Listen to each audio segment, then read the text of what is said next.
Esse podcast faz parte da Rádio Quero Quero, viver antropologia e fazer podcast em rede.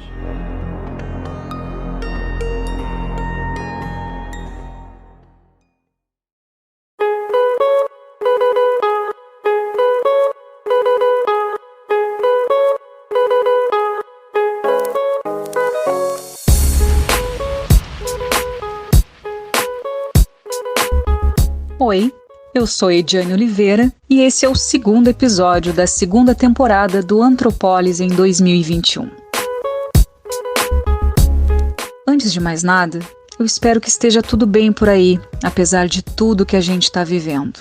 A gente entrou em 2021, mais um ano pandêmico, e é sempre um misto de demanda, cansaço, incerteza, mas também em algum lugar a gente tem buscado encontrar uma espécie de esperança. O Antropolis é uma dessas portas que a gente busca encontrar formas de pensar num mundo com mais possibilidades, a partir da educação, da cultura, da pesquisa e desse mágico mundo inesgotável que é a antropologia. Na edição de hoje, a gente tem o prazer de te apresentar a trajetória, as experiências e as pesquisas do professor e pesquisador Guilhermo Vega Sanabria. Ele é doutor em antropologia pela Universidade Federal do Rio de Janeiro e professor da Universidade Federal da Bahia. Ele tem realizado pesquisas na Colômbia, no Brasil e na África do Sul sobre as relações entre educação, ciência e sociedade.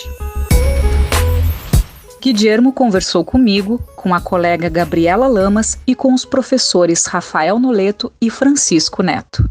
E foi realmente uma troca muito interessante para a gente pensar nos processos de aprendizagem na formação dos antropólogos, nas epistemologias negras e indígenas, dentro e fora da universidade, e nas ferramentas potentes que a antropologia nos oferece e nos possibilita para que a gente realize as nossas pesquisas.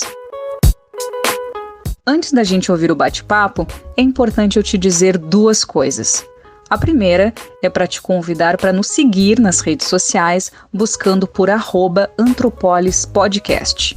E a segunda é que a edição desse podcast foi feita pelos colegas Guilhermo Aderaldo e Eric Barreto. Bom, a gente te deseja uma excelente viagem nesse episódio do Antropolis.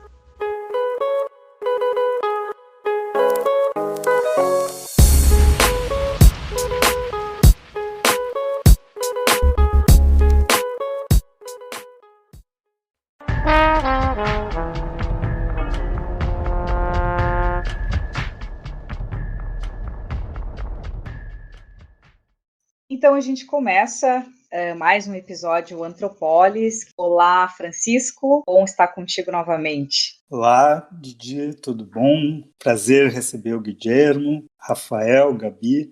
Espero que tenhamos um bom programa, certamente teremos. Olá, Gabi. Oi, tudo bem? Um grande prazer estar aqui, entrevistar o Guilhermo dessa vez e que seja uma bela entrevista. Olá, Rafael. Olá, Didi. Prazer estar aqui, gravando mais um episódio do Antropolis, junto com o Francisco, com você, com a Gabi, com toda a equipe aí do podcast e dessa vez recebendo o nosso querido Guilhermo Sanabria. Que seja um excelente episódio. Tá certo, então, e a gente já começa dando as boas-vindas ao Guilhermo. Olá, Guilherme, um prazer te receber. Bom dia, prazer é todo meu. Muito obrigado pelo convite. Uma honra poder dividir esse momento com vocês, Francisco, com Rafael, Gabi, Didi. E muito obrigado pelo convite mais uma vez. Um bom episódio para todos nós. Maravilha. Então, Guilherme, a gente já começa querendo conhecer, resumidamente, pedindo para que tu nos conte sobre a tua trajetória na antropologia como professor e pesquisador. Tá certo. Bom, eu fui formado inicialmente em psicologia. Boa parte das coisas que eu continuo fazendo como antropólogo tem uma origem nessa formação inicial.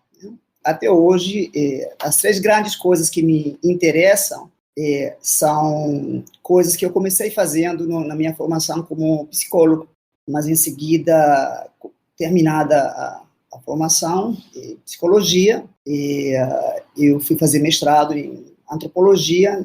Eu fiz o curso de psicologia na Colômbia, fazer mestrado em antropologia na Federal de Santa Catarina e, posteriormente, me formei como doutor em antropologia no Museu Nacional do Rio de Janeiro, mas sempre com um trânsito tranquilo pela educação. Então, tanto como psicólogo quanto como antropólogo, sempre com um interesse muito claro nas discussões sobre educação, especialmente sobre escola, educação escolar, e daí que boa parte das coisas que eu tenho feito, inclusive no mestrado, tinham esse pezinho nas discussões sobre formação, sobre universidade, sobre escola. Fiz uma dissertação sobre o ensino de antropologia no Brasil, no início meados da década de 2000, numa época em que ainda não tínhamos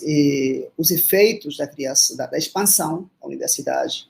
Em 2005, quando eu defendi minha dissertação, ainda eram poucos os programas de pós-graduação, e eu fiz um trabalho focando na proposta de ensino, no currículo dos programas existentes da época, pelo menos um grupo representativo dos programas da época, e até hoje, se passaram pouco mais de 15 anos, e eu continuo com esse interesse muito vivo pelas discussões envolvendo escola, universidade, e, de uma maneira muito especial, a discussão sobre a formação de antropólogos e antropólogas no Brasil.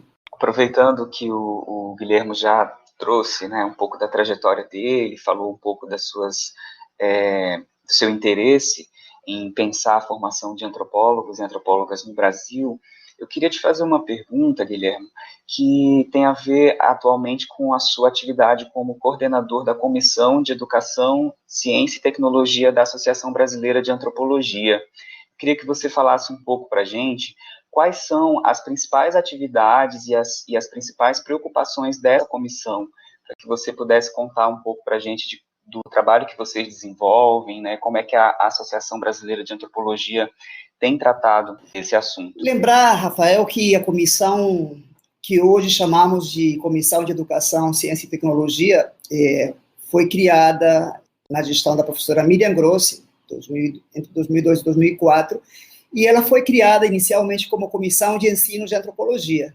Então, naquela época, justamente no embalo da expansão de algumas discussões que surgiam sobre a diversificação do cenário profissional dos antropólogos, era assim que essa discussão se colocava à época, foi criada essa comissão. E, em algum momento, nos anos seguintes, ela passou a ser chamada de Comissão de Educação, Ciência e Tecnologia. Vira e mexe nas nossas discussões atuais, as pessoas perguntam por que uma comissão com tamanha abrangência, é verdade, e qual é a pauta desse momento? Vou falar do que tem sido a discussão nos últimos 2, 3 anos.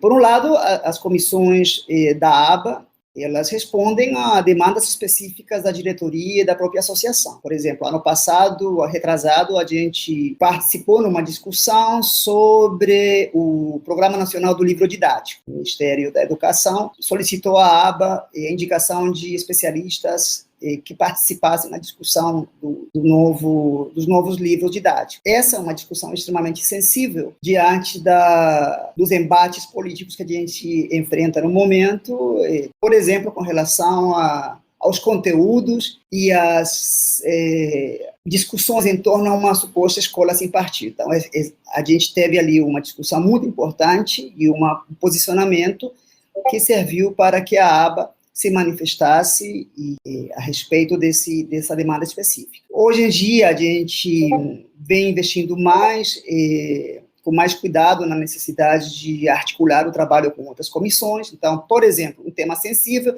importante na pauta atual, são as ações afirmativas. Isso supõe que a gente comece a tentar articular com o trabalho que as colegas das comissões de antropólogos e antropólogas indígenas vem fazendo, o trabalho que a Comissão de Antropólogos e Antropólogas Negras e Negros vem fazendo, e assim por diante. Então, outro assunto que é muito caro à comissão continua sendo a discussão sobre ensino de antropologia, especialmente num contexto de maior interiorização, a chamada interiorização do ensino superior no Brasil.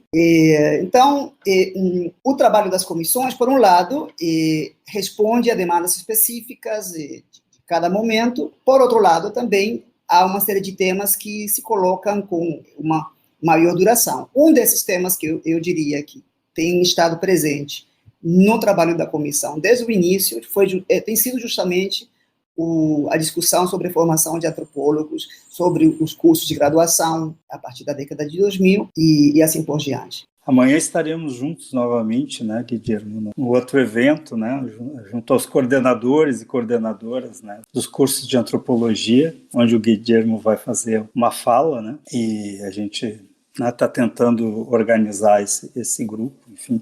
Mas eu gostaria de trazer um pouco mais a questão da formação mesmo, né? Acho que é muito importante essa discussão, porque a formação tem a ver com uma reflexão sobre o fazer antropológico e o sentido dele, né? E atualmente eu estou coordenando o curso aqui na UFPEL, e recentemente, quer dizer, a gente começou com um projeto junto à arqueologia, né? E o curso de antropologia estava entre as duas áreas, se compunha com as duas áreas, e posteriormente, por questões legais lá, a arqueologia foi reconhecida como profissão e foi exigido um curso específico de arqueologia. E agora nós estamos no desafio, né, de lidar com uma antropologia com interface, mas com uma certa... é necessário colocar uma característica mais específica e marcante para esse curso, né? E eu, sinceramente, por vezes, acho que é um desafio e sinto dificuldades em pensar isso, né? A gente estava acomodado com a relação com a arqueologia e hoje pensa numa especificidade, pensa que a formação da antropologia se dá no Brasil através das ciências sociais e por vezes é difícil pensar a formação de antropologia em função da experiência brasileira sem necessariamente um vínculo forte com as ciências sociais, né? Em termos mesmo de formação, né? Pensar numa certa especificidade da antropologia me parece, do ensino, né? Da formação, me parece um desafio importante. Diante desses desafios, assim, que você comentasse um pouco sobre isso. O que seria um ensino de antropologia, né? O que ele se diferencia, por exemplo, de um ensino nas ciências sociais? Sim, é um tema muito importante, muito caro a nossa discussão nas ciências sociais no Brasil, mas também tem um quê de espinhoso. Lembre-se, Francisco, das grandes discussões que a gente tinha, ou que a gente tinha não, porque nessa época eu era estudante, mas na década de 2000, durante o tempo em que pensava-se na criação dos primeiros cursos de graduação em antropologia. O Brasil, desse ponto de vista, é diferente de outros países da América Latina, onde, historicamente, ou pelo menos há muito mais tempo, existem graduações em antropologia. No Brasil, o caminho, do ponto de vista institucional, privilegiou esse arranjo em torno ao que hoje chamamos as 3 áreas, né, que também é um arranjo que a gente pode rastrear historicamente. Me parece que a gente não deveria essencializá-los, embora precise reconhecer a história institucional na qual esses arranjos surgem. Uma das coisas que eu mais gosto dessa discussão é justamente porque nos permite conectar com a história dessas disciplinas que nós chamamos de ciências sociais no Brasil. Dito isso, me parece que a discussão continua, vira e mexe e volta, né? Se justifica termos ou não termos curso de ciência, de antropologia ou não. Para mim, independentemente de qualquer posição pessoal, é um fato que nós temos curso de graduação em ciência, em antropologia, como é um fato que continuamos a ter cursos de graduação em ciências sociais com um componente importante de formação em antropologia. Então, meu engajamento nessa discussão não depende do arranjo institucional. Para mim é importante considerar que se trata do ensino da disciplina e parto do fato prático de que eles estão ali. A mesma discussão a gente poderia pensar com relação ao ensino médio, ao ensino fundamental e em outros níveis educacionais. Com a recriação do prêmio ABA de ensino de antropologia, a gente fez justamente esse reconhecimento. Olha, a antropologia, ela é ensinada em diferentes níveis, independentemente das nossas preferências pessoais. É um fato que ela é ensinada em diferentes níveis, na universidade e em outros níveis educacionais, inclusive por fora dos cursos universitários. Uma coisa que esse prêmio, com a recriação do prêmio, a gente introduziu, que me parece que é uma ideia bacana de ser destacada, é que, inclusive, com o relançamento do prêmio em 2020, a gente incluía a possibilidade de participarem desse prêmio experiências de extensão. Por exemplo, se você trabalha em uma escola sindical ou de formação de líderes comunitários, e você, como antropólogo, é capaz de pensar o ensino da disciplina num contexto como esse, você é muito bem-vindo para apresentar a sua experiência no prêmio. Então, eu creio que Francisco, para além de qualquer debate sobre os cursos de graduação em antropologia ou em ciências sociais, enfim, creio que é importante reconhecer os diferentes âmbitos onde a disciplina é ensinada. E eu acho que isso também tem sido um exercício de uma experiência muito bacana no Brasil. A diversificação dos diferentes espaços onde a disciplina acontece, surge e se consolida em meio a dificuldades por todos nós conhecidas, ultrapassam o âmbito dos cursos de graduação, ultrapassam o âmbito dos cursos de pós-graduação. E isso me parece que é parte da riqueza. Agora, qual seria a especificidade? Bom, em geral, nós tendemos ainda a conferir um valor à formação na antropologia, em nome do reconhecimento da diversidade, em nome da apropriação de saberes outros, que não apenas os saberes escolares, pelo reconhecimento de outros especialistas e de detentores de outras formas de produção de conhecimento, que eu acho que estão no coração da própria antropologia. Então, desse ponto de vista, me parece que o próprio exercício de consolidação de uma área como a antropologia abre espaço para discussões em torno à diversidade, as diversas formas de conhecimento, as formas como as pessoas e os grupos se engajam na produção de saberes, e me parece que isso continua sendo, creio eu, das grandes contribuições que uma área como a antropologia pode fazer. A exclusividade da antropologia não me parece que seja uma exclusividade da antropologia. Ora, certamente, eu creio que os antropólogos estamos especialmente qualificados para nos engajarmos nesse tipo de experiências formativas e de debates. Voltando à sua pergunta, eu diria uma coisa que, de toda forma, vale a pena enfatizar.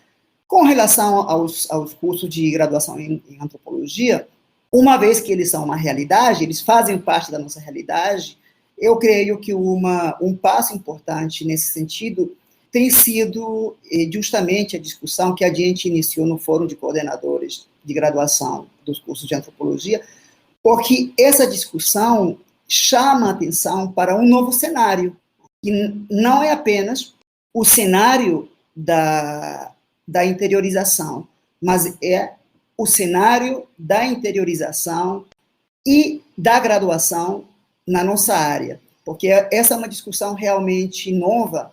E veja, nas poucas discussões, nos poucos momentos que a gente até agora teve oportunidade de se encontrar, esse fórum foi criado no meio da pandemia, e nós já percebemos claramente a enorme riqueza, mas também os enormes desafios que a formação de graduação em antropologia coloca, especialmente nos novos cursos e nas universidades criadas no interior.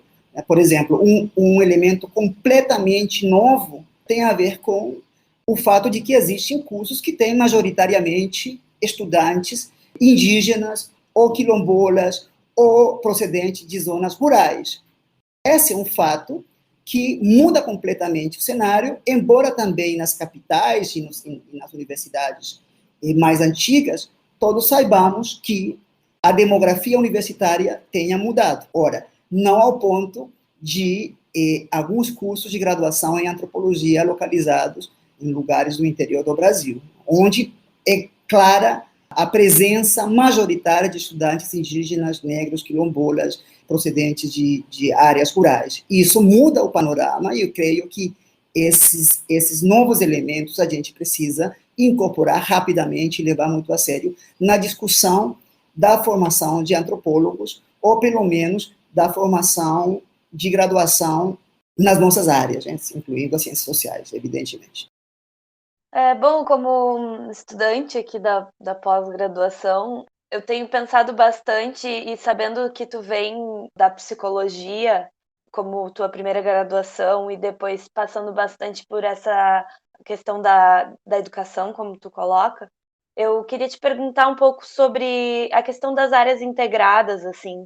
Como é que tu pensa isso na tua pesquisa? A função de tu vir da psicologia e depois entrar na antropologia. Eu, por exemplo, me pergunto bastante sobre isso porque venho do cinema e entrei na antropologia. Então, queria ouvir um pouquinho a tua opinião sobre áreas integradas no ensino da antropologia. Gabi, eu acho que isso faz parte do coração da antropologia. Lembre-se que boa parte dos nossos pais e mães fundadores não se formaram originalmente em antropologia. O fato de termos antropólogos formando antropólogos é relativamente recente, né? Pelo menos até a primeira metade do século XX, o que nós tínhamos eram pessoas vindo de outras áreas. Por outro lado, a própria configuração da antropologia nacional, na minha dissertação, eu cheguei a fazer esse levantamento, à época eram menos cursos, e se eu não me engano, pelo menos metade dos professores do quadro permanente dos programas de pós-graduação em antropologia tinham uma formação inicial em outras áreas: história, comunicação social, psicologia, direito, medicina. Isso, então, continuava estando presente, pelo menos até o início dos anos 2000. E em 2015, eu publiquei um texto também, salvo engano, eu fiz um novo levantamento, uma rápida atualização, e essa proporção não tinha variado radicalmente. O que fala, por um lado, da novidade da nossa área, no arranjo institucional da Universidade Brasileira. A Universidade Brasileira é nova, relativamente nova, mas, por outro lado, creio eu que fala também de um espírito de abertura da antropologia, né? Então, se por um lado você tem pessoas vindo de outras áreas que se formam na antropologia, acabam se formando na antropologia, como foi o meu caso, como está sendo o seu caso. Por outro lado, a própria formação em antropologia me parece que conduz a travar esses diálogos e até essa abertura. Nós temos aqui somos um grupo de cinco pessoas nessa conversa, cada um vem de uma trajetória de formação completamente diversa. Isso me parece que é próprio das ciências sociais em geral, me parece que é próprio, que vem de encontro com o espírito da própria antropologia. Está na história da disciplina, não na história passada, mas também continua estando no presente da disciplina, e eu creio que seria extremamente salutar que continuasse sendo assim. Embora, Francisco, nós tenhamos agora a realidade de formações mais específicas na área. Isso significa, uma formação específica significa necessariamente uma hiperespecialização ao ponto de que o antropólogo só saiba de antropologia? Evidentemente não. Quer dizer, seria pouco sábio da nossa parte. E a própria diversidade temática da antropologia no Brasil fala bem disso. Nós continuamos a conversar fortemente com a história, com a medicina, com o direito. A pergunta talvez seja se a nossa formação universitária reflete esse espírito. Essa é outra discussão. Na prática, nós fazemos esses trânsitos. Eu, na minha própria história pessoal, tem sido extremamente tranquilo. Eu não tenho qualquer conflito identitário. E, de novo, as coisas que eu faço até hoje basicamente se enquadra em 3 grandes áreas, que são a antropologia, claro, a educação e a cognição. Eu, como psicólogo, eu me formei como um psicólogo interessado em cognição. Então, por isso, hoje, continuo fazendo esses trânsitos com toda tranquilidade. Eu creio que uma boa formação em antropologia deveria permitir fazer esses trânsitos com toda a liberdade. A grande discussão talvez seja se nossa formação universitária, se nossos arranjos curriculares, se as nossas experiências formativas na universidade garantem essa flexibilidade para fazermos os percursos formativos com toda a liberdade que uma formação em ciências sociais e ciências humanas deveria permitir.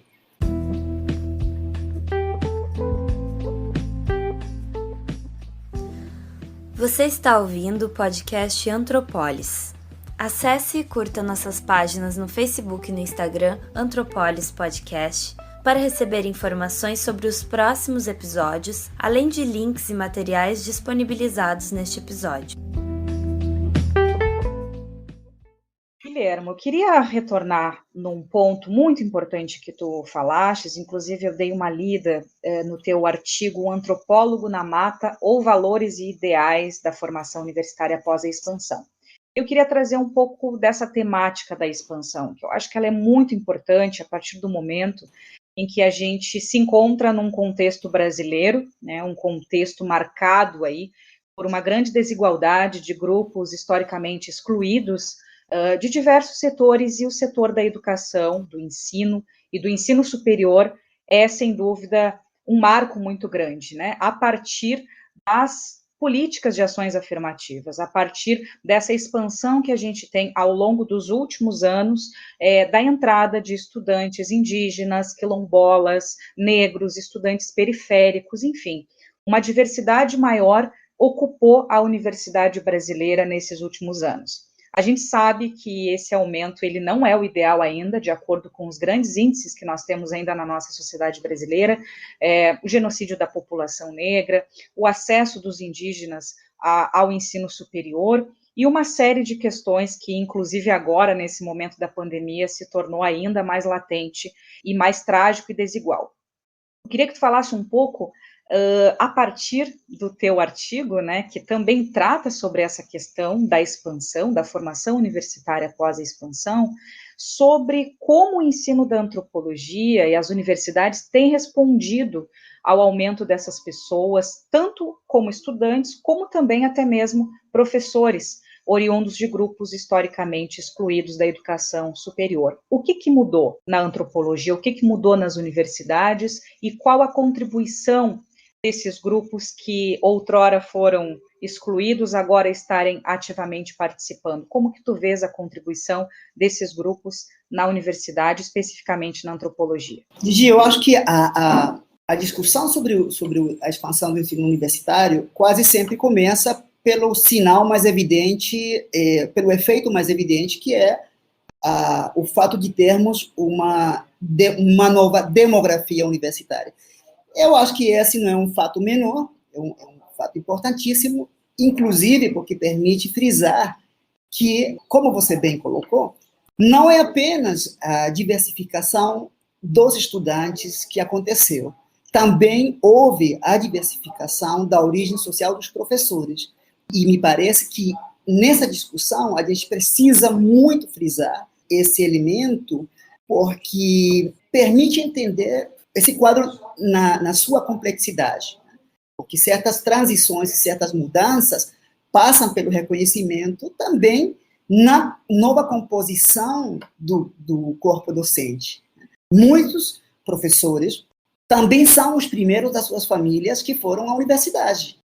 Muitos professores continuam sendo os primeiros das suas famílias que se tornam, não apenas que foram à universidade, mas que acabariam se tornando professores universitários.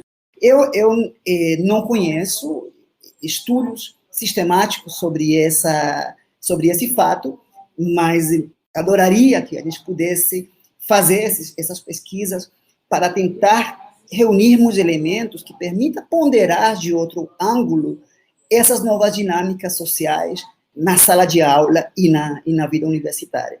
Então, por um lado, tem esse elemento evidente, uma nova demografia, embora, diga-se de passagem, num balanço que o professor Luiz Fernando Dias Duarte e eu fizemos recentemente sobre a formação de antropólogos no Brasil, incluíamos alguns trechos de depoimento de professores de antropologia na década de 80 e na década de 70, que chamavam a atenção, 40, 50 anos atrás, sobre como havia mudado o que chamam de o perfil dos estudantes universitários ou os estudantes de antropologia. Então, por um lado, eu tenho a impressão que cada geração se coloca pelo menos nos últimos 40 anos, essa discussão de o perfil mudou.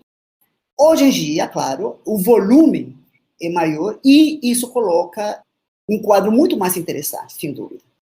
Para além do nova demografia, eu acho que esse quadro se torna muito mais interessante porque coloca em evidência a dificuldade que a universidade, enquanto instituição, e os cursos e os programas, tem tido em acompanhar os desafios do ponto de vista didático. Ali eu acho que na antropologia há uma enorme sensibilidade, mas isso não significa necessariamente que nós consigamos nos adequarmos à velocidade com que esses desafios aparecem. E todos nós conhecemos, certamente, as queixas, às vezes aparecem como queixas, outras vezes aparecem como preocupações. De toda forma, trata-se de desafios que pairam, por um lado, nas situações didáticas, mas também em situações políticas. A gente precisa se perguntar, diante desse novo quadro, como a universidade reproduz ou não desigualdades internamente. Não apenas desigualdades entre áreas, por exemplo, mas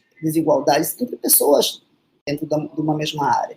E ali eu acho que os estudantes indígenas, as mulheres, os estudantes negros e negras têm sido fundamentais para chamar a atenção como as dinâmicas de produção do conhecimento na universidade, inclusive nos cursos de antropologia, pode reproduzir certa desigualdade. Esse talvez seja o principal desafio que a gente tem. Eu tenho tentado pensar mais especificamente sobre as adequações curriculares, é disso que a gente vai conversar amanhã, Francisco, porque também nesse terreno, vira e mexe aparecem discussões sobre o que seria relevante, o que seria importante ensinar, quais os autores que merecem ou não merecem ser tidos como um cânone, e por aí vai. Essas discussões que todos nós conhecemos. Então, eu tenho dedicado alguma atenção à discussão sobre currículo, mas, evidentemente, a assuntos que ultrapassam o currículo. Agora, o currículo, para mim, é importante porque ele exprime bem essas dinâmicas sociais objetivadas num arranjo específico, que é o currículo. Todo arranjo curricular é um arranjo cultural. Todo arranjo curricular exprime, como diria o velho Moos, sistemas de classificação.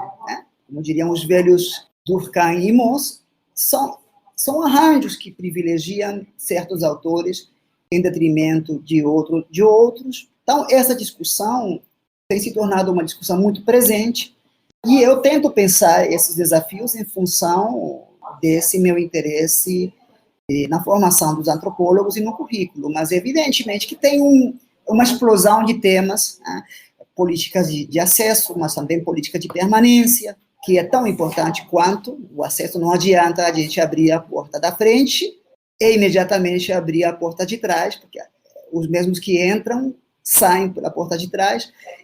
Nesse artigo que você menciona, Ligia, justamente falo disso, da importância da política de expansão, mas da necessidade de refletirmos seriamente sobre alguns elementos centrais disso que eu chamei de valores. Outros poderiam falar em qualidade da educação, porque expansão sem qualidade, expansão sem políticas de permanência, expansão sem um acompanhamento dessas novas demandas, é um tiro no pé. Um tiro no pé, e isso se torna fundamental para a universidade pública.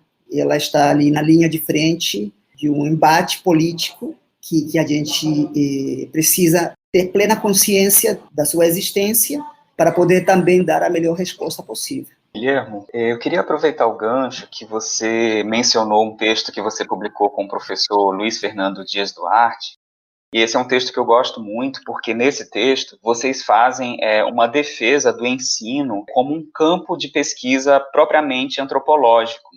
E aí eu queria saber, Guilhermo, como é que você avalia o tratamento que os antropólogos e antropólogas brasileiros têm dado a esse campo de pesquisa? Queria saber também se você tem acompanhado o cenário internacional nesse sentido, né, de adoção do ensino como um campo de pesquisa propriamente antropológico. Queria que você falasse um pouco disso para a gente. Sim, Rafael, esse texto, na verdade, tem muito de provocação, né? Porque ele faz um balanço dizendo o ensino de antropologia tem sido uma preocupação primordial, no duplo sentido do termo. Ele tem estado nos primórdios da antropologia no Brasil. A antropologia no Brasil surge enquanto disciplina universitária, isto é, enquanto cursos nas universidades, pelo menos na sua etapa mais formalizada, e tem sido primordial no sentido de que a reflexão dos antropólogos e antropólogas no Brasil sobre a própria disciplina tem passado pelo ensino. Ao mesmo tempo, o balanço que a gente faz é que ele tem sido um tema que tem sido subordinado a esse interesse pela história da disciplina, e que ele não ganhou até agora um estatuto que permita que ele seja considerado um assunto, um campo de pesquisa, ou um tema, melhor dizendo, de pesquisa por mérito próprio. E o que significaria que a gente passasse a considerar o ensino como um tema de pesquisa por direito próprio, que se ocupasse de problemas como esse que você apontava, Gigina. O que a gente faz agora? Um novo quadro da disciplina, com cursos alocados em realidades sociais, culturais, econômicas, outras, que não são São Paulo e o Rio de Janeiro, né? Ou Porto Alegre. O que a gente faz com estudantes e professores com outras trajetórias formativas, né? Que não são as que muitas vezes a gente imagina, filho de professor universitário que vai fazer ciências sociais. Não necessariamente isso é mais verdade. Como é que a gente pensa problemas que são problemas eminentemente sociológicos? Nesse artigo, Rafael, a gente fala que antropólogo gosta de falar que nada é inato, que tudo se aprende, que tudo é construído, mas que, paradoxalmente, parecemos muito pouco interessados como esses aprendizados acontecem. E isso vale, inclusive, para o aprendizado da própria disciplina. Um pouco também pela ideia romântica de que a gente aprende antropologia fazendo antropologia, e que não precisamos necessariamente refletir como esses processos de ensino, de aprendizado acontecem. Então, é uma provocação, no sentido de que talvez seja uma aspiração muito grande, uma ambição muito grande, dizer, olha, como seria importante que o ensino de antropologia, o aprendizado de antropologia, se tornasse um campo de pesquisa. Pela história, as interessadas nesses assuntos, para além da produção de memórias, normalmente esses assuntos de ensino ficavam nas mãos de professores sênior, professores mais velhos, no final da carreira. Eles falavam como tinha sido a vida deles na universidade, quem tinha sido seu orientador. Então, repare que havia sempre um viés de produção de memória pessoal, institucional, mas eu não perco a esperança de que a gente comece a fazer pesquisa antropológica sobre a maneira como a própria disciplina é construída, reproduzida em termos de ensinos e de aprendizados, não apenas na universidade, não apenas... Eu tenho, pessoalmente, um interesse pelos espaços escolares, mas, de novo, certamente há espaço para produzir pesquisas nessa área que não apenas referidas à escola ou à universidade.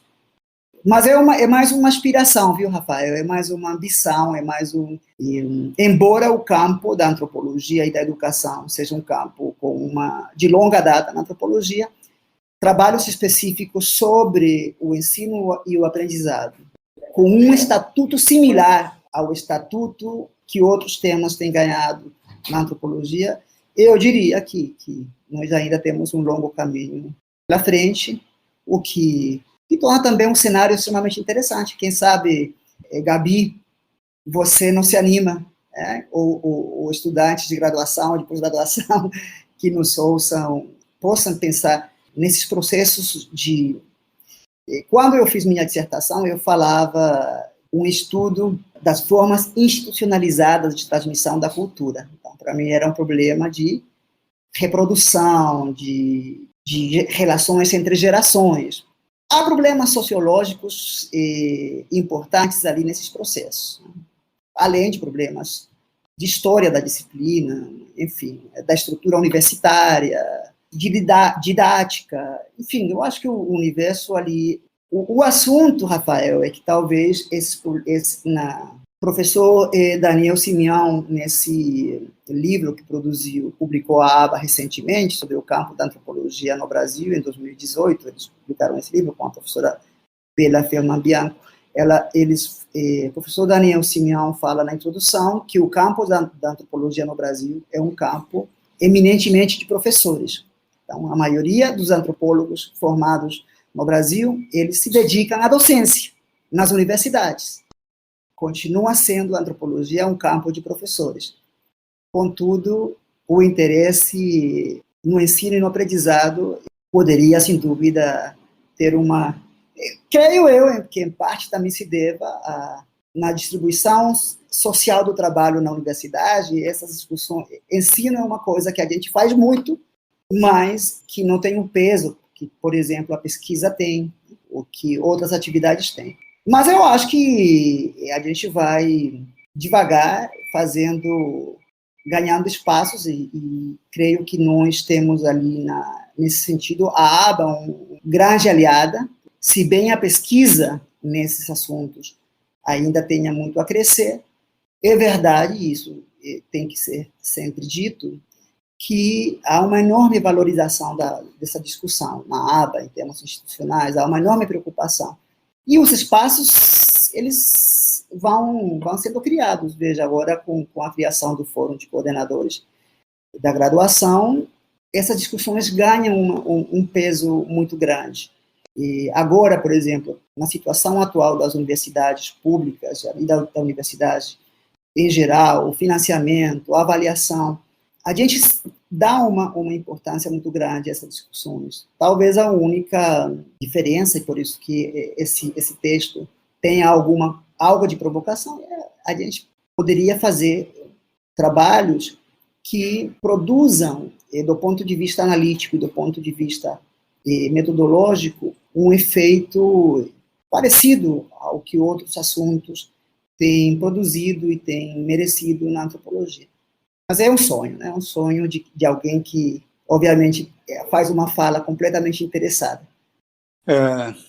Guilherme, você estava falando coisas muito importantes, e eu estava lembrando Ontem, né, Gabi, nós estivemos numa sala de aula onde tem um texto do Roy Wagner, onde ele vai falar longamente sobre o trabalho de campo, sobre a lógica do trabalho, quer dizer, a forma de fazer o trabalho de campo, para conseguir adentrar num âmbito de interlocução com os grupos no qual ele estava produzindo conhecimento, junto com os dairibicos e tal. E você falando, eu fiquei pensando, olha, por que não, se o trabalho de campo tem essa centralidade, que tem que ter na antropologia, não faz parte dessa dimensão reflexiva fundante da disciplina, pensar na formação do antropólogo, no ensino do antropólogo, para reconhecer a potencialidade, inclusive dialógica, que essa disciplina vai ter, né? Como a Didi estava comentando, como a capacidade de inclusão sobre novos temas, novas perspectivas. Acho esse tema muito importante, inclusive nessas discussões curriculares mesmo, né? Fico pensando, como você propôs, quer dizer, como manter a característica de relação que a antropologia tem com outros campos, de abertura para para vários sujeitos sociais e tudo mais. E acho que isso tem que ser pensado, né? Porque a institucionalização ela tem consequências na produção do conhecimento. Então, se cada vez mais nós temos muitos antropólogos professores e cada vez mais, né, essa área se expande, ela certamente vai impactar na produção do conhecimento, né?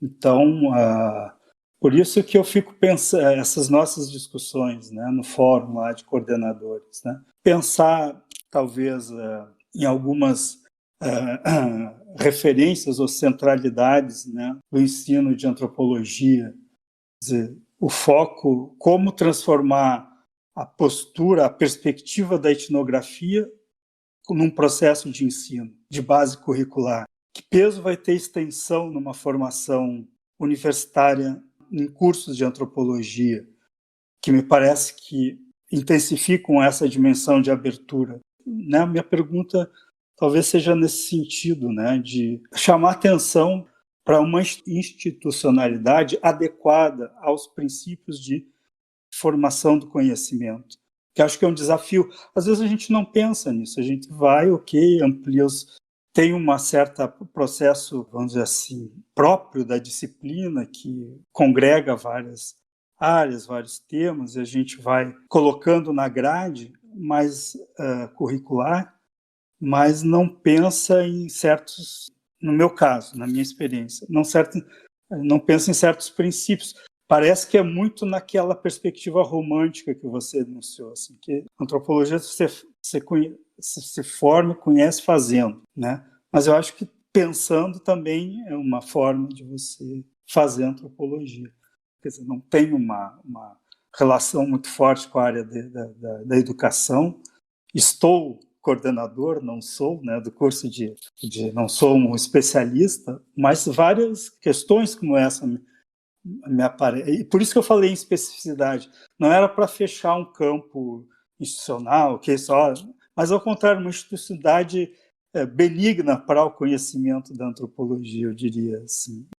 Francisco, eu acho que você chamou atenção para um outro elemento que eu mesmo uso como referência para tentar pensar por que o ensino é importante. Você mencionou o trabalho de campo. De fato, o trabalho de campo tem sido um dos grandes temas a partir dos quais nós, as antropólogas, pensamos sobre a disciplina. Quer dizer, vinculamos, inclusive, nossa identidade profissional e o que a antropologia é à própria experiência do trabalho de campo.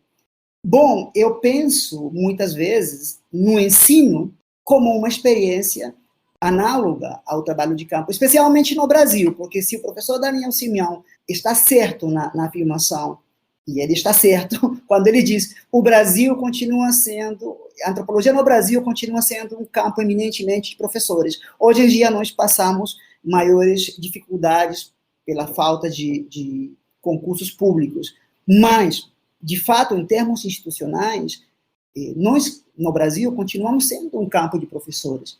E se isso é verdade, o ensino de antropologia é uma via de acesso para pensarmos a própria configuração da disciplina num contexto como brasileiro, em que a disciplina tem tido todo o seu desenvolvimento fortemente atrelado à universidade, ao ensino universitário.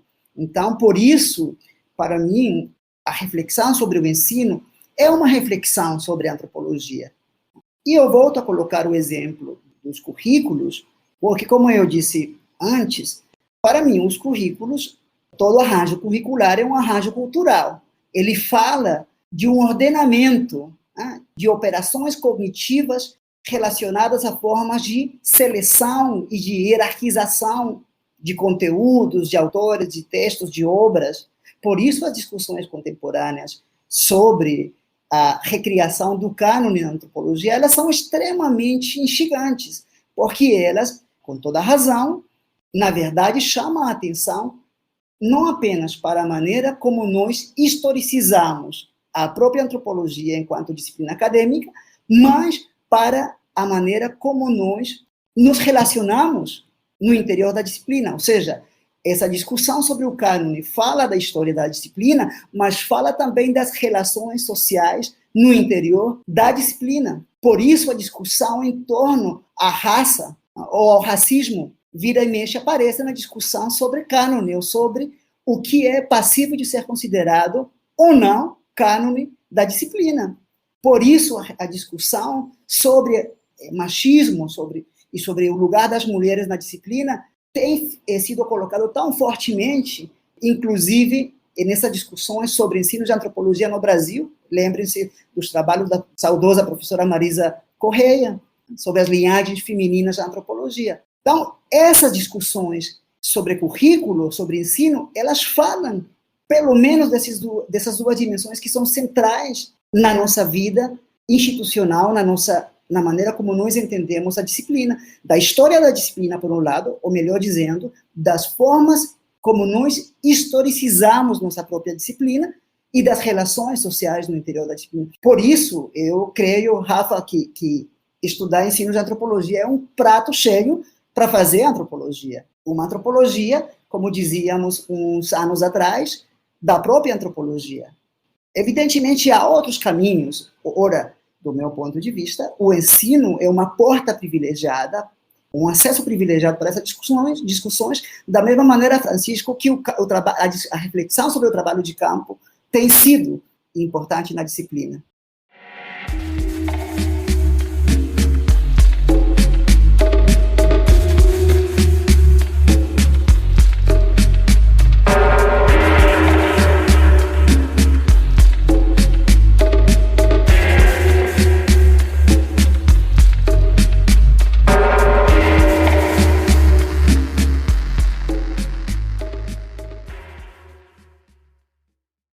Guilherme, lendo teu texto, A Antropologia Historicizada ou Os Índios, de Fenimore Cooper, e também O Antropólogo na Mata, se percebe bastante esse rigor com que tu leva o estudo da educação, do ensino na antropologia, te utilizando das ferramentas da antropologia para estudar isso, assim. Então, parece que as conclusões a que tu chega, os dados que tu coloca, eles vêm bastante do teu trabalho de campo dentro da educação e do ensino, né? Então, eu te pergunto um pouco sobre essa etnografia que tu faz do campo, no texto Antropologia Historicizada, que tu olha mais para o outro, e no texto Um Antropólogo na Mata, que tu olha um pouco também para o teu trabalho. Te pergunto um pouco sobre as dificuldades. Eu me lembro de uma pergunta que o professor Rafael Noleto fez no nosso episódio com a Fabienne Gama, um pouco sobre autoetnografia dentro do ensino, as dificuldades que se tem de fazer um trabalho de campo num lugar onde tu também está inserido, assim. Porque eu imagino que deve ser bem difícil entender quais são os dados que tu vai colocar na pesquisa, que tu deve ter encontrado muitas coisas que devem ser diálogos difíceis de alguma forma dentro desse campo, assim, principalmente tu estando inserido também no campo, né? Gabi, eu tendo a pensar que muitos desafios são similares a qualquer tentativa de objetivar a nossa própria experiência. Então, eu sou um professor em sala de aula e sou um antropólogo que tenta pensar antropologicamente sua experiência como professor de antropologia. Minha experiência e a experiência dos estudantes, de outros colegas.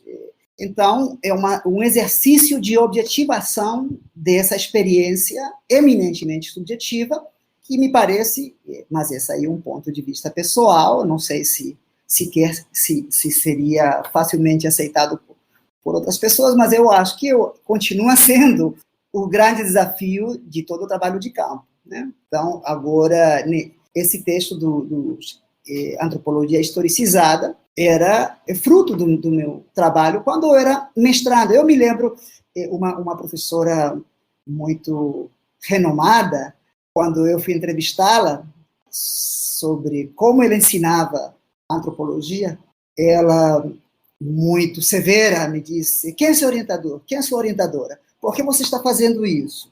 Você deveria estar estudando numa aldeia, você deveria estar indo para a roça.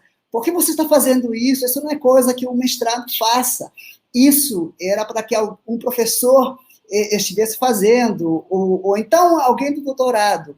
E ela estava certa, num certo sentido, de que era um exercício com algum grau de dificuldade considerável, especialmente para alguém que, do ponto de vista dela, para alguém que não tinha se formado em ciências sociais e que estava dando o primeiro passo na sua formação em antropologia. Eu estava no mestrado.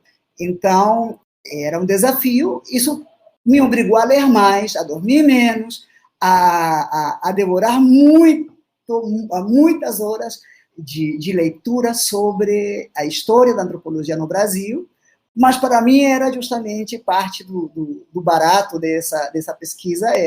Eu não vinha da antropologia, eu vinha da Colômbia para o Brasil, então eu precisava me apropriar rapidamente dessa nova cultura, e a melhor maneira que eu encontrei, como faria qualquer antropólogo, foi pesquisando. E então eu fiz essa dissertação, mas a professora, ela foi muito gentil, no final das contas, ela me deu a entrevista que eu tanto precisava, mas antes disso ela me deu uma bronca, porque, do ponto de vista dela, eu era muito novo no campo como para pretender fazer uma pesquisa sobre os cursos de antropologia ou sobre os antropólogos. Mas, veja, eu acho que eu fiz uma coisa que me parece que estava certa, e era o fato de que eu tratei os antropólogos com todo o respeito, mas também com todo o distanciamento que eu entendia que era necessário para poder fazer uma pesquisa. Isso obriga você a ter mais controles. Eu tive também a sorte extraordinária de ter excelentes professores, e a minha orientadora, a professora Miriam Hartung, em Santa Catarina. Então, você tem esses suportes institucionais, cognitivos, que permitem que você desenvolva seu trabalho. Então, desse ponto de vista, Gabi, eu penso que são desafios que engajamento subjetivo e de permanente tentativa de objetivação, que, em geral, a gente continua enfrentando em qualquer experiência de trabalho de campo. E eu penso, hoje em dia, que há uma certa vantagem, porque muitas das situações que a gente vive no dia a dia, como professor, eu tenho recurso da pesquisa para tentar objetivá-la. Então, boa parte do meu tempo como professor eu dedico a pensar e a escrever sobre esse meu trabalho de professor. Então, me parece que é uma boa equação, né? Uma boa equação. Situações que, em outras condições, poderiam ser pesadas, ou especialmente aviltantes, ou confusas, eu me beneficio do recurso de utilizar as ferramentas analíticas e metodológicas da antropologia para pensar meu trabalho como professor de antropologia, que eu acho que é um dos grandes corolários dessa proposta de pesquisar o ensino. É sabermos, ou tentarmos saber, como nós, antropólogos e antropólogas, utilizamos das ferramentas analíticas e metodológicas da antropologia para pensarmos o ensino, para ensinarmos a antropologia. Porque eu creio que não se trata apenas de ensinarmos os outros a fazer etnografias, mas de encarar a atividade da sala de aula como uma experiência etnográfica, com exercícios de distanciamento e de aproximação permanente, com exercícios de engajamento e de distanciamento permanentes, com exercício de estranhamento, né? Sala de aula, uma sala de aula como as nossas, são um teste permanente de estranhamento e de desconstrução de muitas coisas que a gente dava como dados. Então, por exemplo, Didi, para voltarmos ao problema da diversidade após a expansão, a gente não pode supor que, pelo fato de sermos antropólogos, lidamos melhor do que outros com a diversidade da sala de aula. Todos nós sabemos dos embaraços didáticos que todos nós experimentamos nas salas de aula. Então, diriam alguns, em casa de ferreiro, espeto de pau, pode acontecer, de maneira que o apelo para usarmos as ferramentas analíticas e metodológicas da antropologia para pesquisar o ensino também vale para utilizarmos as ferramentas analíticas e metodológicas da antropologia para embasarmos nosso próprio ensino da disciplina. E aí sim, a universidade, do jeito que ela ficou, é um prato cheio para um bom professor de antropologia, creio eu. Bom, eu queria aproveitar, né, para perguntar ao Guilhermo, que o Guilhermo foi um dos organizadores de um dossiê recente, né, no Anuário Antropológico, que é um dossiê sobre a interiorização da antropologia. E eu queria que você falasse para a gente, após, né, a publicação do dossiê, com todos os textos já divulgados, como é que você avalia essa experiência de organização do dossiê, como é que você avalia o conjunto de textos, né, com a experiência dos professores e professoras de antropologia em universidades interiorizadas? Que tipo de avaliação você faz, né, desse contexto a partir da organização desse dossiê?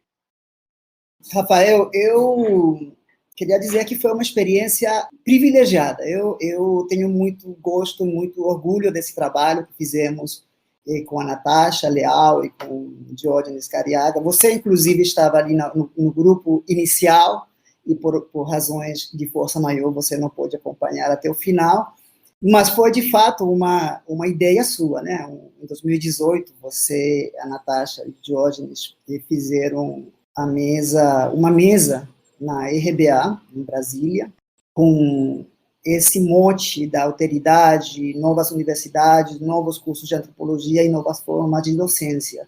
E o que a gente fez foi retomar essa ideia original sua e expandi-la para incluir experiências de colegas em outras regiões do país. Então, fizemos um trabalho, um apanhado com experiências de ensino de antropologia em universidades de recente criação no interior do Brasil. Eu creio, voltando a esses efeitos interessantes da última expansão da universidade no Brasil, que esse dossiê oferece uma perspectiva muito interessante dos professores e professoras jovens trabalhando nesses novos cursos e nas universidades do interior. A gente fazia a brincadeira de que, de uma certa perspectiva, para algumas pessoas, o Unicamp é uma universidade do interior, porque as pessoas falam de Campinas como o interior de São Paulo. Ora, todos nós sabemos a diferença entre a Unicamp e universidades e outras universidades do interior. Então, uma primeira coisa que a gente constatava era a necessidade de nuançar essa ideia de interior, porque a própria ideia de interior pode esconder profundas assimetrias e desigualdades existentes entre as instituições que nós agrupamos de maneira geral nessa ideia de universidades no interior. Claro que elas, do ponto de vista geográfico, podem estar alocadas no interior, mas elas não estão todas nas mesmas condições, né? Eu mesmo, à época em que eu falo da minha experiência numa universidade do interior, na Universidade Federal de Viçosa, onde eu fui professor até 2019, e Viçosa é um tipo de interior que não é exatamente o interior da Serra da Capivara, onde a Natasha Leal trabalha. Então, esse tipo de trabalho de reflexão, por isso meu apelo, Gigi, a importância de fazermos pesquisa nessa seara, porque à medida em que nós consigamos embasar analítica, empiricamente, essas reflexões, nós teremos melhores ferramentas para trabalharmos os debates, inclusive no terreno político. A discussão sobre a expansão da universidade é uma discussão pedagógica, didática, isto é, profundamente política. E esse trabalho eu tenho muito carinho por ele, porque mostra as virtudes e também as dificuldades pelas quais estudantes e professoras dos cursos recém-criados no interior passam.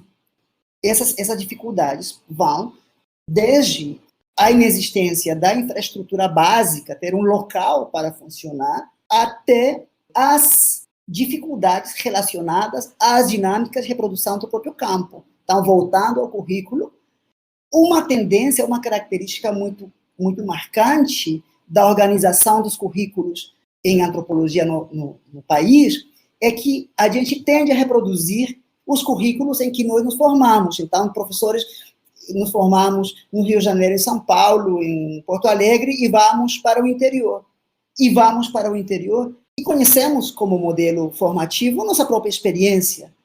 Tendemos a reproduzir esse modelo. Isso é ruim? Não necessariamente. Isso, entre outras coisas, porque nós continuamos a nos formar em moldes que garantem uma excelente experiência formativa. O problema é pensar que esse modelo pode ser simplesmente reproduzido nos novos locais, onde a gente vai fazer o seu trabalho. E o que esse dossiê e os trabalhos publicados nesse dossiê mostram é que não necessariamente. Significa que, então, a gente precisa inventar a roda? Não, também não precisa inventar a roda. A roda já foi inventada. Contudo, é importante que a adequação da nossa experiência como professores, a adequação dos nossos cursos, a adequação da própria experiência de ensino e de aprendizado atente para essas condições específicas nas quais os cursos foram criados e as condições específicas das populações às quais esses cursos atendem. Então, o trabalho da Natasha, por exemplo, é um trabalho bacana, porque ele fala como é que ensinar antropologia para camponeses, como é que ensinar antropologia para quilombolas ou para estudantes indígenas. E voltamos a falar em alguns cursos de graduação, por exemplo, eles são maioria. Então, esse quadro, ele coloca um cenário muito mais complexo, mas também muito mais interessante. Por isso, esse trabalho sobre a interiorização, eu tenho um especial carinho por ele, porque penso que lança a luz de uma perspectiva outra, que, por exemplo, os trabalhos sobre o campo da antropologia no Brasil, organizados pela ABA até 2018, não contemplaram até hoje, que é a perspectiva dos professores e dos estudantes nesses locais que não são a USP, Unicamp, embora a Unicamp diga a USP que está no interior, a UNB, o Museu Nacional, a URGS, a UFSC. E não digo isso para afirmar que a realidade desses outros locais, né, USP, URGS, Museu Nacional, também não tenha mudado. Também, claro que esses programas têm experimentado enormes transformações ao longo dos últimos 10, 15 anos. Mas, de fato, há uma perspectiva própria e que esses colegas que prestigiaram a publicação desse dossiê mostram claramente. Há uma experiência que eu não sei se é essencialmente diferente, mas que traz elementos que tornam a discussão nuançada e que coloca problemas que, sem dúvida, o fato deles enfrentarem os problemas que enfrentam e os desafios que enfrentam contribui e enriquece esse debate sobre o ensino.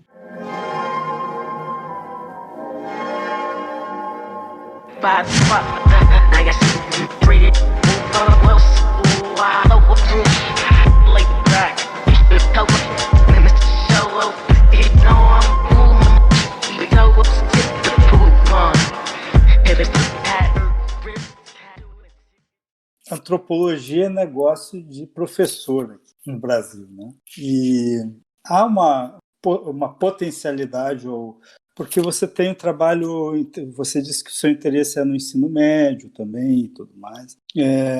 Há uma perspectiva de mudança dessa característica, ou seja, a antropologia ser feita em outros espaços que não o da docência, né? Em outras, claro, a gente sabe que há no serviço público, né, a contratação de antropólogos, que hoje está, né, provavelmente vai ser diminuída, mas essa dimensão de maior capilaridade em termos de espaços de construção, né, desse conhecimento, até para a gente talvez pensar em termos de profissionalização da disciplina, né? Na verdade, é só uma provocação para uma reflexão livre mesmo, né? Mas eu fiquei curioso sobre isso também. Estou pensando também. Eu vou puxar uma temática muito, muito interessante que eu acabei lendo também, da tua produção, que está no artigo Ciência, Justiça e Antropologia no Debate Sul-Africano da AIDS, Produção de Sensibilidades e Regulação Moral entre Especialistas, que fala da tua experiência enquanto tu pesquisava esse debate, né, o debate da AIDS, a epidemia do HIV na África do Sul na década de 2000. Eu queria que tu falasse um pouco dessa experiência, de uma maneira resumida, é claro, mas que tu falasse como que foi prestar atenção ao papel dos antropólogos em meio à controvérsia, a começar pela tua própria experiência de campo. Obrigado, Didi, pela pergunta. De fato, eu não falei dessa minha experiência, que também remete ao mesmo interesse que eu tenho pela antropologia e pelos antropólogos. E, Gabi, eu sou um antropólogo que gosta de pesquisar os colegas. Então, eu fui fazer minha pesquisa de doutorado sobre o que, à época, foi chamado de o debate sul-africano sobre as causas e os tratamentos do HIV, da AIDS. E uma época em que havia um certo interesse no Brasil pelo que alguns chamam de antropologia da ciência e pelas controvérsias científicas, né, pelas controvérsias e os debates no contexto da ciência. Eu fui pesquisar, então, na África do Sul, no início da década de 2010, mas eu diria que há um elemento comum nesse meu interesse pelo ensino, que é o interesse pela antropologia.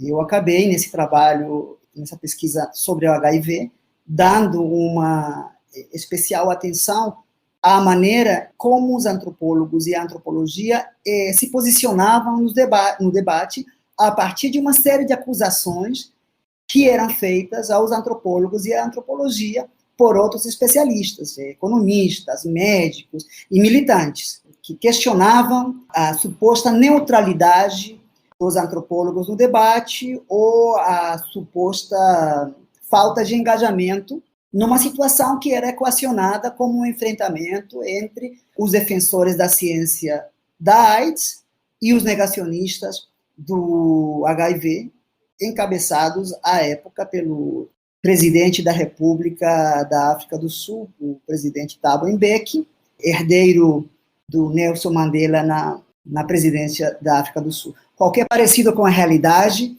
é mera coincidência ou não é mera coincidência. Então, um assunto que me interessa, desde então, é a participação dos cientistas nesse tipo de embates, que são embates políticos, que são embates científicos e que são embates morais. Então, a ciência e a educação, os especialistas de maneira geral e os antropólogos de maneira particular, são assuntos que pairam nesse meu trabalho, e agora, como vocês podem imaginar, eu estou com muitas coisas na cabeça a propósito de antropólogos, negacionistas, embates políticos e embates científicos, mas vamos ver o que é que o futuro nos depara.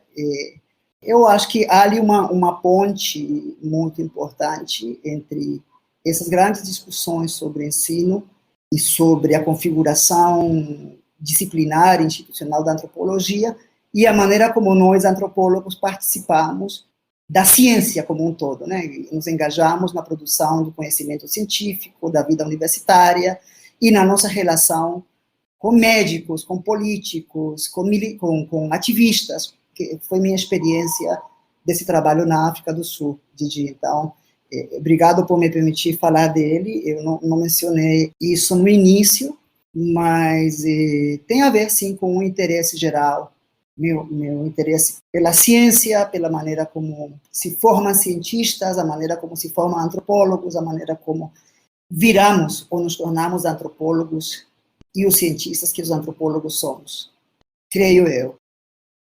Sem contar que essa tua temática, né, tem muita ligação também com o momento que a gente está vivendo agora, nessa pandemia também, que causa aí vários debates. Queria pedir para que tu, então, respondesse a provocação do Francisco, que ele tinha feito antes de mim, tudo dentro desse bloco, por favor. Peraí, Francisco, por que você não faz uma gentileza? Porque eu não tenho certeza se eu entendi qual era exatamente a tua provocação. É mais refletir sobre uma antropologia brasileira, né? Se ela vai efetivamente se constituir, se ela se constitui como uma antropologia de professores, como foi colocado lá, né? Ou ela tem uma capilaridade em termos de produção do fazer antropológico mais ampliada e possível de ser reconhecida. Essa é uma ótima provocação, viu, Francisco? Porque na década de 2000, inclusive isso está lá no balanço que o professor Luiz Fernando Dias Duarte e eu fizemos sobre a formação dos antropólogos no Brasil, na década de 2000 estava muito em voga a discussão sobre, na época alguns falavam de antropologia extramuros, que era a diversificação do campo profissional dos antropólogos para além da universidade. Justamente no embalo da expansão da universidade no Brasil. Então, havia a promessa ou a discussão baseada numa certa suposição de que com a expansão nós teríamos não apenas um crescimento dos cursos de antropologia, mas uma diversificação, né? Porque havia não apenas a demanda por novos professores, mas a demanda por novos postos de trabalho, por antropólogos no INCRA, agências que trabalhavam com saúde indígena. E então essa discussão tomou uma força ali muito importante. A impressão que eu tenho, e aí é uma opinião pessoal, provavelmente nem todo mundo concordará com isso, mas eu me baseio um pouco no balanço que a professora Bela Felman Bianco e o professor Daniel Simeão fizeram em 2018, que mostrava que o campo da antropologia no Brasil continua sendo um campo eminentemente de professores, isto é, que o destino profissional dos egressos de antropologia, dos cursos de antropologia no Brasil, continua sendo os postos de trabalho nas universidades. Obviamente que, diante do quadro atual, essa pergunta não tem resposta imediata, porque não sequer temos concurso, então não temos mais contratação de antropólogos em agências do governo, e também não estamos tendo mais concursos nas universidades. Então, é um quadro que a gente não sabe exatamente como vai se perfilar. Contudo, pelo menos, repito, baseado nesses dados que apresentavam no balanço da ABA em 2018, continuamos sendo um campo de professores. Outra coisa é a maneira como nós, antropólogos e antropólogas no Brasil, nos relacionamos e valorizamos essa condição de professores. E aí é onde vem também minha provocação e meu apelo ao quão produtivo pode ser o investimento na pesquisa sobre ensino para fazermos alguma antropologia. E esse texto do balanço que o professor Luiz Fernando e eu fizemos termina com mais uma provocação. A pergunta que a gente faz é sabermos se a gente pode fazer alguma boa antropologia do ensino de antropologia. Mas, para mim, é um fato que essa condição é um traço marcante da configuração institucional da antropologia no Brasil. E isso, Francisco, inclusive, para colocar mais lenha na fogueira, nos coloca em certa saia justa, porque, claro, é inevitável a pergunta de se isso é verdade, se a gente continua tendo antropólogos que vão ser professores universitários, você legitimamente pode perguntar qual é o espaço ou qual é o lugar da formação de professores na nossa formação como antropólogos. Mas isso aí é um assunto que também a gente poucas vezes considera nas nossas discussões sobre ensino. E a pergunta, inclusive, que colegas que trabalham fora, em outros espaços que não há docência universitária, também fazem, porque eles também têm apontado, e nessa coletânea de 2018, publicada pela ABA, tem alguns trabalhos dizendo isso. Olha, será que a formação em antropologia está atendendo às demandas e às necessidades que exigiriam, que enfrentam antropólogos e antropólogas em outros espaços que não a universidade? Então, de repente, a gente vai terminar essa conversa com a constatação de que a formação em antropologia não garante uma formação para nosso trabalho como professores universitários e, como apontam nossos colegas que trabalham em outros espaços, também não garante uma qualificação para outros espaços. Então, a pergunta, Francisco, é o que nossa formação garante? E aí, a gente termina essa nossa conversa com um problema sério.